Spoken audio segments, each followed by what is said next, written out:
تازه او نوې خبر هغه توپوهونکي چې په 2019 زیږدیز کال کې تر دې مهاله تر ټولو ډېرې منډې کړي څوک دي؟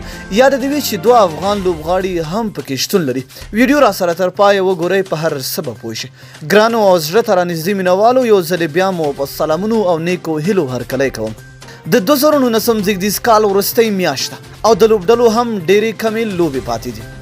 د کرکټ په نړۍ کې ډېر پیاوړي لوبغاړي شته خو تر ټولو بختور بیا هغه دي چې توانېدلي د کال تر وروستیو په ډېرو منډو کوونکو لوبغاړو کې حساب شي. خو یاد دې وي چې سږ کال داسې هیڅ افغان لوبغاړی نشته چې د کرکټ په 3 واړه فارمیټونو کې د ډېرو منډو کوونکو لوبغاړو په لیست کې شلم ځای هم ولري. خو دوه افغان لوبغاړي داسې دي چې هغه په دغه مقام کې ځان ته خپل ځای جوړ کړی دی. په هر صورت راځئ پوه شو چې تر 2019 زیږدیز کال تر دې مهاله په ټیسټ یو ورځنیو او شل اوریزو لوبو کې کوم لوبغاړي په منډو کې مخته دي. د روان کال تر دې مهاله په ټیسټ کرکټ کې استرالیاوي کرکټر لابوشاني تر ټولو ډېرې منډې کړي. مارنوس لابوشاني د ټیسټ په 9 لوبو 14 پاڼیو کې 829 منډې کړي چې تر ټولو ډېرې منډې په سږ کال کې 115 اتیا دي.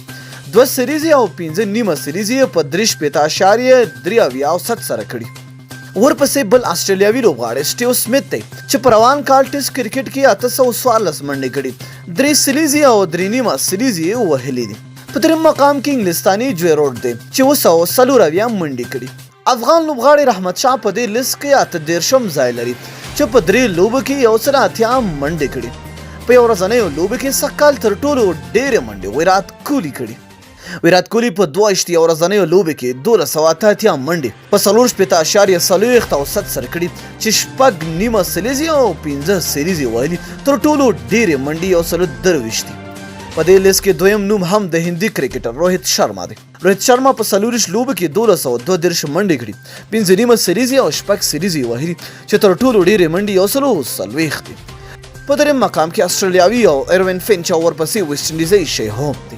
یاد دې وي په دې نوملړ کې افغان لوبغاړی رحمت شاه 28 ځای لري چې په 16 لوبو کې 640 منډې کړي چې تر ټولو ډېرې منډې 114 دي. په 16 اوریزو لوبو کې بیا تر ټولو ډېرې منډې آیرلینډي پاول سټرلینګ کړي. پاول سټرلینګ د روان کال په 16 لوبو کې په 1.55 سره 248 منډې کړي 8 نیمې سریزې وهلي او 90 تر ټولو ډېرې منډې دي. ورپسې تر ټولو ډېرې منډې هم آیرلینډي کیوین او براین کړي چې 23 لوبو کې 229 منډې کړي 3 نیمه سریزې او 1 سریزې وهلي چې تر ټولو ډېرې منډې 124 دي. په دې نوملړ کې 26 نوم د حضرت الله زازی دی چې په 10 لوبو کې 315 منډې کړي 1 سریزې وهلي او 102 تر ټولو ډېرې ناسوځېدلې منډې دي. نو ډېره مینه او مننه چې ویډیو مو راسره تر پایه ولیدله. تر بیا بل ویډیو د الله په امان.